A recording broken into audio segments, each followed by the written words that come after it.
With the mixed bag that was 2024 for St Kilda, I think it's time to have a look at how the club could line up come 2025.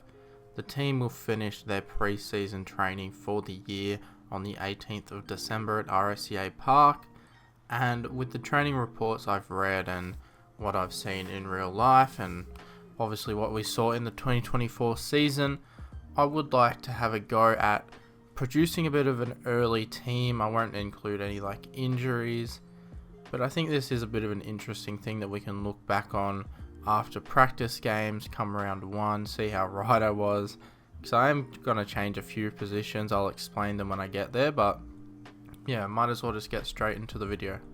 Before I get into the video, guys, if you please subscribe to the channel. A large percent of you have not. We have gained so many subscribers in the past week to 2 weeks. Absolutely incredible. I think we just passed over 400 subscribers, which is amazing. If you guys could also please follow the Instagram, that's where I get you guys the St Kilda content first, most active on Instagram as well, so can't wait to see you guys over there. Before I do get into how I want the team to line up in 2025, I do think it is important to actually look at how the team played in 2024.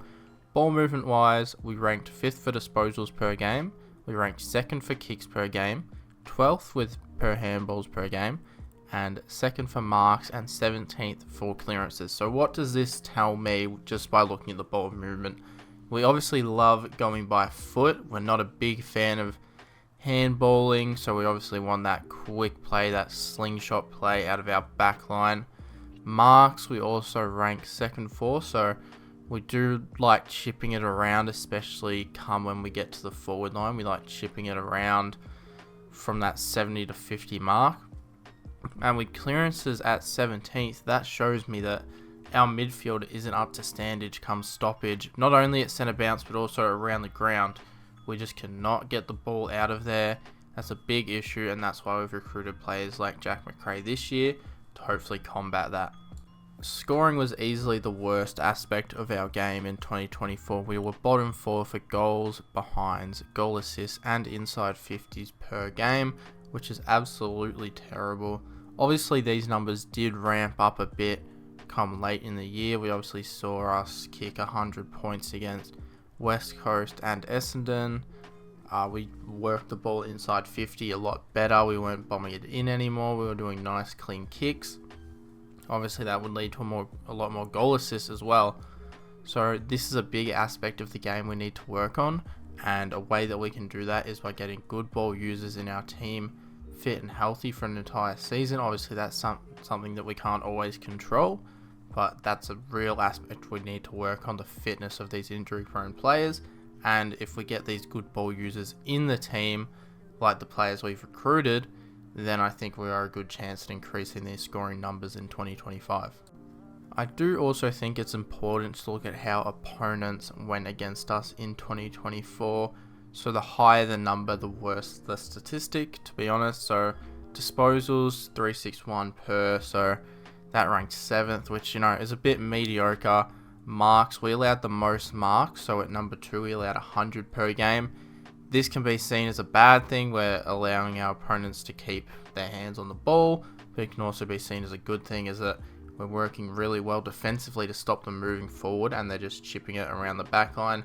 That's why a lot of the half-backs and defenders on teams would be up there in disposals when we went up against them.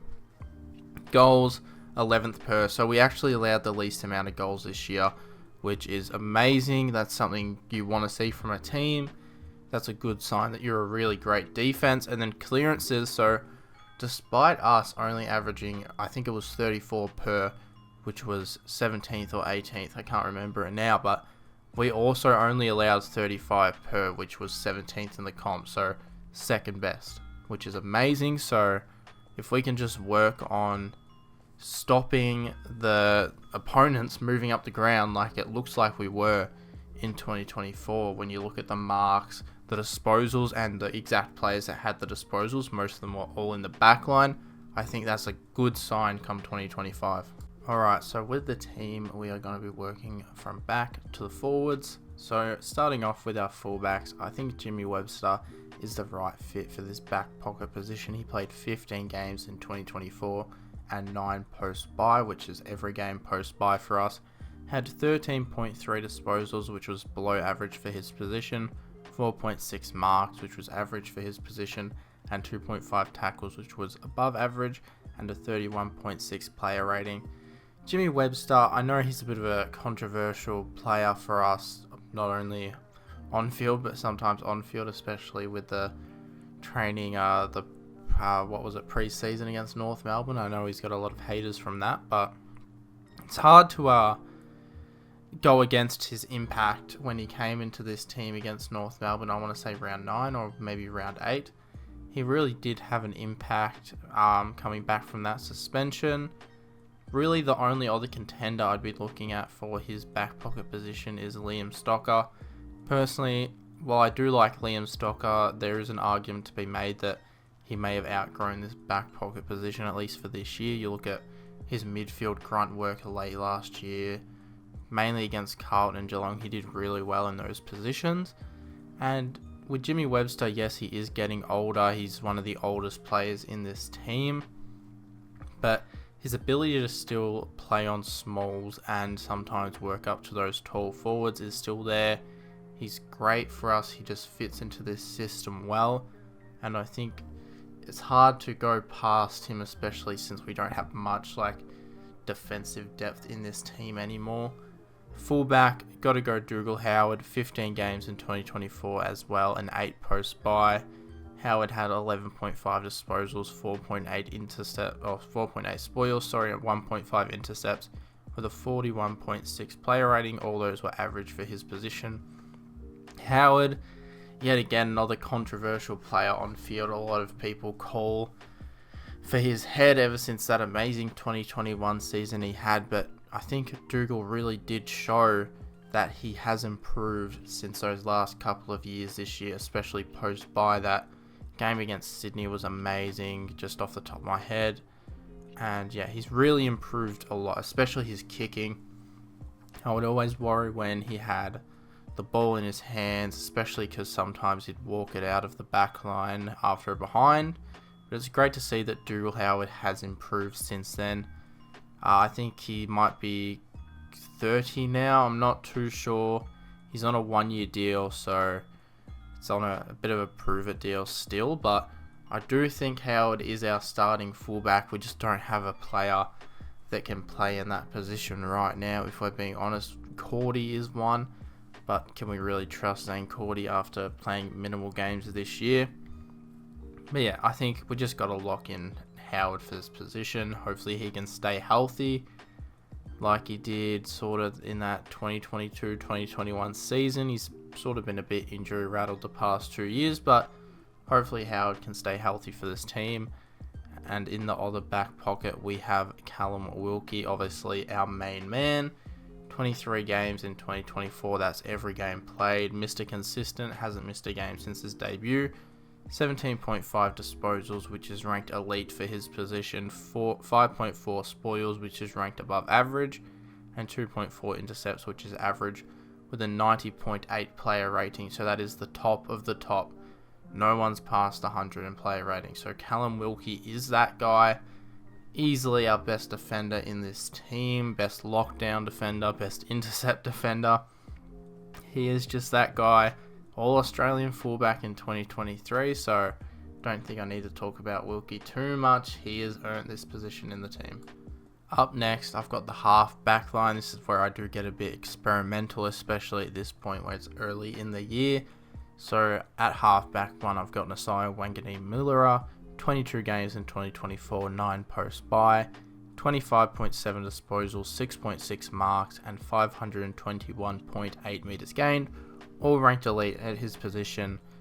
Really our main guy now.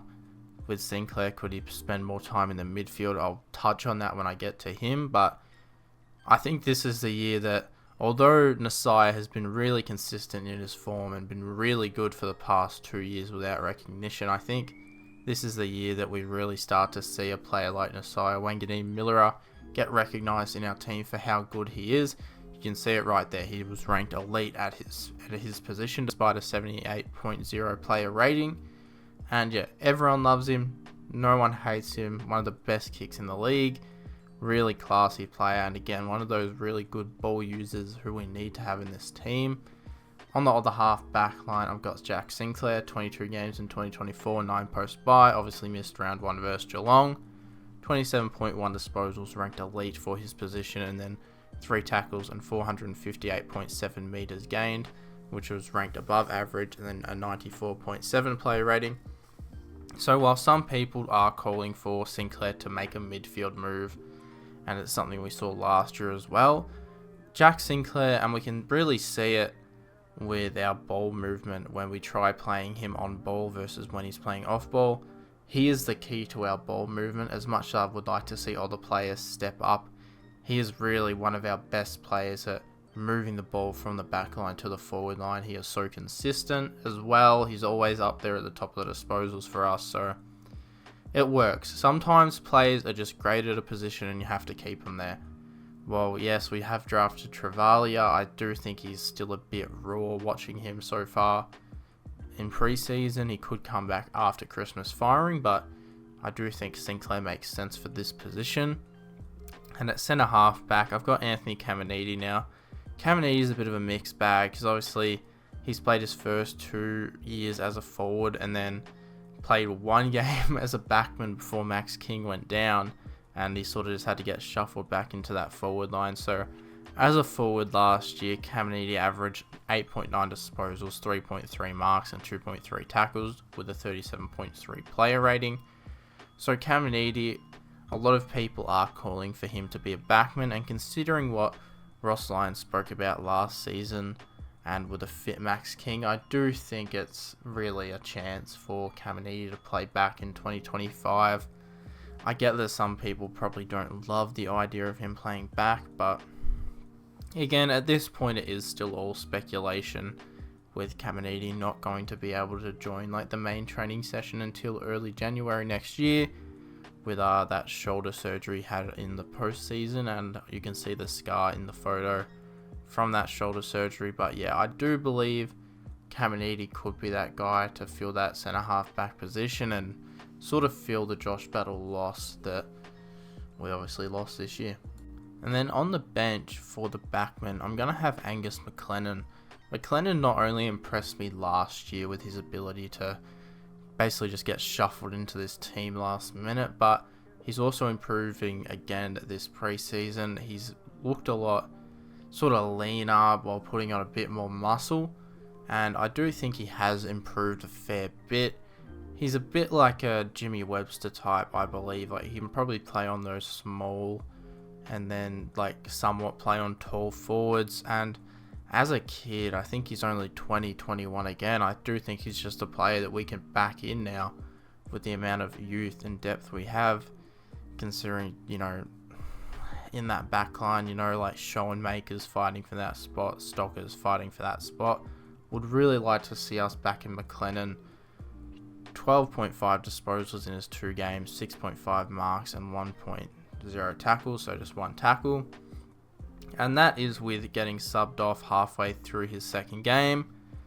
But yeah, I think McLennan was not only one of our biggest improvers last year with his VFL form and eventually getting called up to debut, I do think that he can again be one of our biggest improvers yet again this year, and it wouldn't surprise me if he's named in this team come round 1. Getting into the midfield now, we'll look at the centre. So on the wing, I'm going to have Brad Hill, 22 games in 2024, 8 post bye, averaged 19.4 disposals, which is above average, 5.4 marks, so really elite for his position, and 1.5 clearances, which is just average. With a 70.9 player rating, I still see a lot of people hating on Brad Hill. He was probably one of our best players pre-bye before we went on that big run. And he was dealing with a couple injuries late, so that's why his form didn't really continue late. But again, Brad Hill is just one of those players who's always going to be first selected come, you know, team selection night. He's always going to be on that wing. He might move half forward at points in the year, but I think it's just don't need much explaining to do. Another player who I don't think needs much explaining is Jack McRae. 19 games in 2024 for the Bulldogs, 7 posts by, including a final, 18.4 disposals, which is ranked elite, 3.4 spoils, and 3.3 tackles. So I've just got the asterisks next to his stats because he's listed at half forward on the Bulldogs website, which means his stats are only compared to players in that sort of same position. They aren't compared to midfielder stats. He also had a 70.8 player rating. Just a bit of a mixed year for McRae last year. Was the sub a lot, was subbed off a lot. Even in the final he was a sub, and we essentially got him for pick 48, I believe. So I think he'll be a great player. He could even be our best midfielder this year, to be honest. I think he could overtake Steele. His class and his work ethic and just his leadership so far this year has really impressed me. I think he was one of those players who was there when the 1 to 4 players were showing back up to training. And yeah, I think we just need to back him, McRae. I don't think anyone's against him being on the team. And then on the other wing, I'm going to have Darcy Wilson. 23 games in 2024, 9 posts by, so played every game, was one of 6 Sainers to do so. With Wilson, you know, there is the chance that we could see him get sophomore year blues like we see with a lot of players, but I think when you look at Wilson this preseason, he won our 3K time trial, which we do a 3K time trial, not a 2K time trial like other teams. He smashed everyone else. He was the winner by about 100 meters, so his speed and his just worth ethic and his fitness is there to fit into a Ross line based team. Averaged 15.3 disposals, which was average, but 4.3 marks, which is above average, 64.1 player rating. And yeah, I think you look at Wilson, he's put on muscle this year, or this postseason I should say. He's looking a lot more defined than he was in his rookie year. And I do think it is a bit different to Filippo. I know a lot of people compare Filippo pre-bye to potentially the form drop-off that Wilson could have, but they're totally different players, totally different positions, being asked to do completely different things, and I don't think we're really going to see those sophomore year blues with Darcy Wilson like some people are predicting. For the followers in the midfield, starting at ruck, it's going to be Harry Boyd, who we can't really compare his stats to other AFL ruckmen, but 22 games in 2024 in the Sandful, 20.1 disposals, 4.4 tackles, and 41.8 hitouts. Why do I have Harry Boyd starting in the ruck over Rowan Marshall? It's a topic I'm going to discuss when we get into Rowan Marshall because I think it's easier to discuss. So Harry Boyd, I think, probably starts round 1, listed at ruckman. That doesn't mean he's going to spend 100% time in the ruck. He's just going to start as the ruckman come the centre bounce round 1. Then in the Rover, Jack Steele played every game in 2024, 24.2 disposals, 5.0 clearances, which was ranked above average, and then 7.3 tackles, which was elite for his position with an 88.6 player rating. So Steele really sort of found that form again this year that he'd been lacking ever since that sort of injury against Geelong in 2022. He wasn't at his AA form, I'd say, from 2020 and 2021, but it's hard to say he was terrible for us this year. He was one of our better midfielders, if not our best. And then in the other Rover position, I'm going to have Mateus Filippo, who played 13 games in 2024, 4 posts by, averaged 14.4 clearances, 3.7 tackles, and 2.2 clearances with a 53.4 player rating. That the above average of average, they're all compared to half forwards, a bit like Jack McRae. So, you know, the averages are a bit skewed out, which is why I want to show you guys what Mateus Filippo did pre-bye versus post-bye in 2024, and really show you why I think it's time to back in Filippo to be our third best midfielder in 2025. So, Filippo, the full-time mid, is what I like to call this. So we can see the pre-bye Filippo averaged 10.7 disposals, 0.4 goals, 2.2 marks, and 2.4 tackles. And then post-bye as a midfielder, we saw him average 23 disposals, 1 goal, 7 marks, 7 tackles, and 4 clearances. Don't know why the S is white there, but might as well just keep it there now. I think it's really time to back in Filippo as this mid. While I don't think it's going to be great if we, talk him up as like the messiah of this team, he's going to be that elite midfielder we've been looking for. The signs are there, let's be honest. We all saw what he did post-bye when he finally got that midfield call-up. And yeah, it's really hard to go against him as that sort of, full-time mid. I don't think he needs to play half forward anymore. I do think that sort of medium to small forward line, we've got a lot of really good depth there, especially coming out of this draft now. So I think it's really time we back in Filippo as a full-time mid in 2025. For the midfielders on the bench, I've got Mason Wood, 18 games in 2024, 9 post-bye, 18.3 tackles, ranked elite or ranked above average for his position, 7.4 marks, 1.9 tackles with a 67.6 player rating. On AFL.com, he's sort of ranked as a medium forward, but we all know he's really just a wingman. He should be compared to the Bradley Hill types. And yeah, Mason Wood, always Mr. Consistent, gets in there, is one of our best players week in, week out. Obviously had that really scary injury against Collingwood in round 2 this year, which saw him miss a heap of game time, but good to see him come back. Didn't miss a game after the bye. And again, was one of our best players last year, so he's even stiff to be on the bench. Windhager, 15 games in 2024, 2 post-bye, 18.1 disposals, 3.4 clearances, which is average for his position, and then 5.1 tackles, which is above average with a 39.6 player rating. Windhager is probably going to be the stiffest player with McRae coming into this team, because I do think without McRae, Windhager is probably a starting midfielder. And, we sort of talked him up as that midfielder last year and didn't really deliver with the injuries he had. Obviously, some bad hammy injuries post-bye led him to only play 2 games, but we know what Windhager can do as a mid. We also know what he can do as a tagger. And then Hunter Clark, I'm also going to have him on the bench, but would really love to have him as a starting midfielder. I think he deserves it.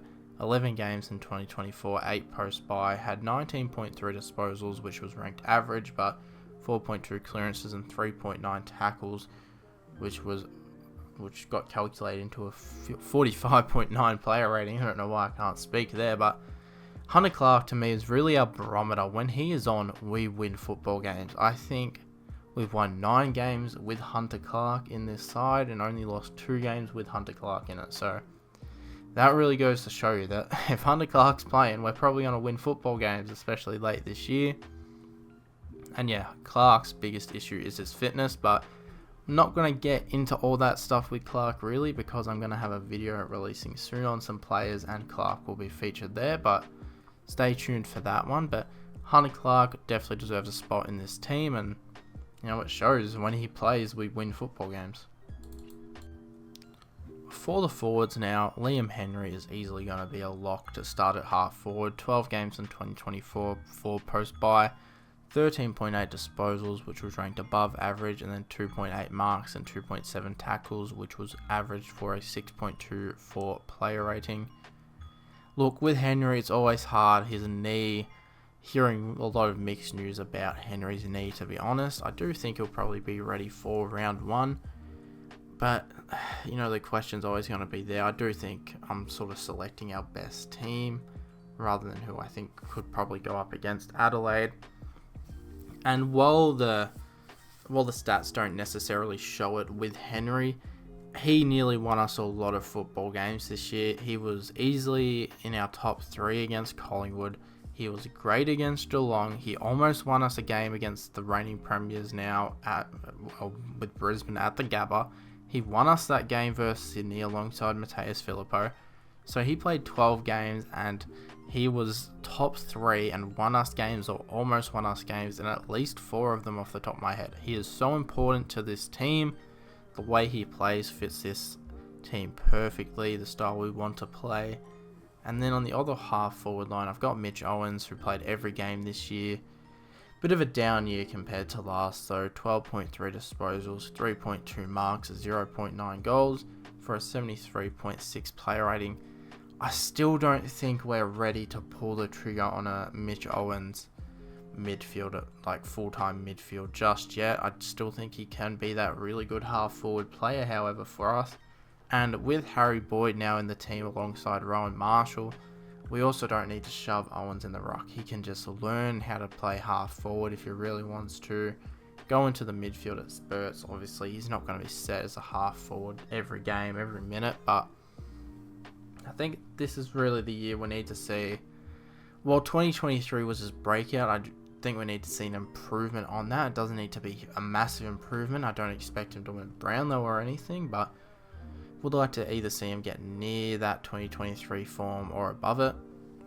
And then at centre half forward, I've got Max King at 12 games in 2024 and only the one post bye. For me, Max King is such a curious case. We've seen him put on a lot of muscle. He's really built up this year, which is amazing. It's what we want to see from King. We want to see him body opponents.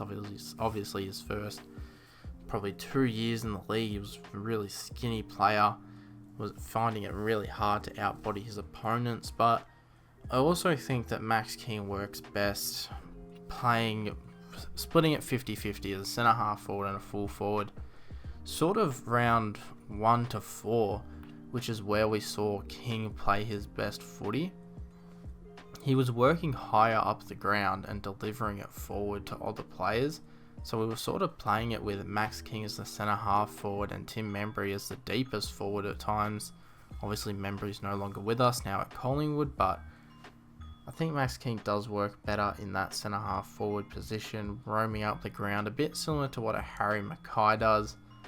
We don't need to shove him in the ruck like the Blues do with Mackay at points, but allowing King to work up the ground, get his hands on it. He's one of our best kicks inside 50, surprisingly. He's a really good kick inside 50.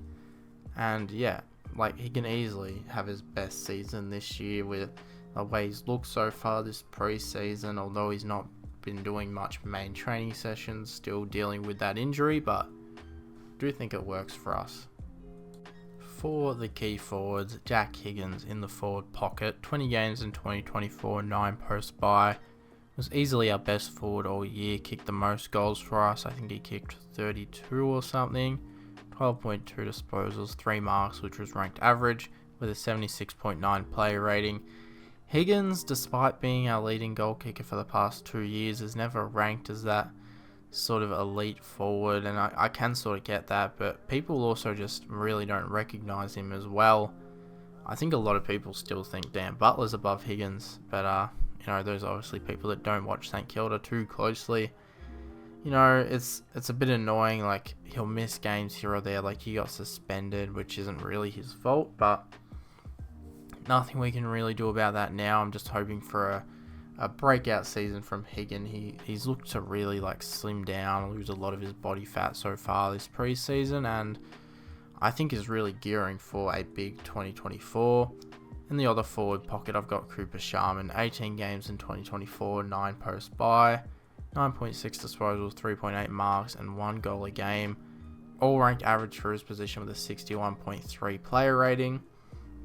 Was splitting time in the back line and on the wing early this year, but when we really saw Cooper Sharman actually go forward and play football, looked really good. The Fox Footy commentary team was all over him. They reckon he looked like Wayne Carey, so I don't know if he'll ever become like an elite player, but he's definitely like just one of those players who plays every week. I think it's hard not to select him in this team.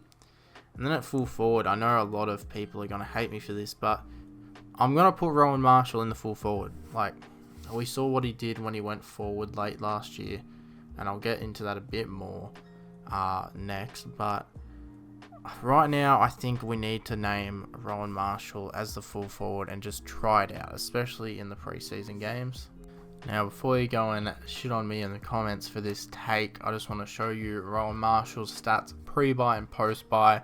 Pre-bye, he was really a full-time ruck, and then post-bye, he split time in the ruck. So, averaged more disposals, more goals, more marks when he was splitting time up forward, and averaged more tackles and more hitouts when he was in the ruck. So for me, I don't want Rowan Marshall to just be a stay-at-home forward. I don't want him to be in the forward line for the entirety of the game. I actually think Rowan Marshall will probably spend either more time in the ruck than Harry Boyd when they played together, or just a little bit less. I'm not saying that, Harry Boyd needs to play 80% of time in the ruck. I do think they'll split it.